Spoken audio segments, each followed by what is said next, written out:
IVF ट्रीटमेंटमध्ये नेहमी twins किंवा जुळी बाळच होतात का हो? पेशंटचा नेहमीचा एक प्रश्न आहे की सर आम्हाला IVF ट्रीटमेंट चालेल पण जुळी बाळं नको.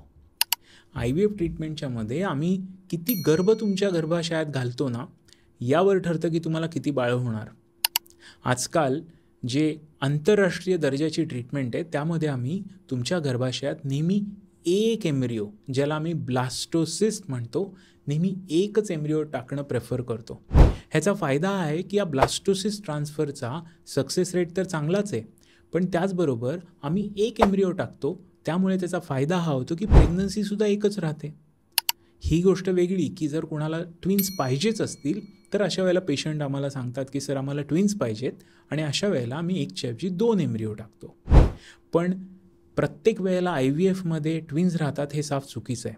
तुम्ही जर एक एम्ब्रिओ ट्रान्सफर केलात तर तुमचा सक्सेस रेटही चांगला असतो आणि ट्विन प्रेग्नन्सी व्हायची शक्यता ॲब्सल्युटली नाहीच्या बरोबर असते.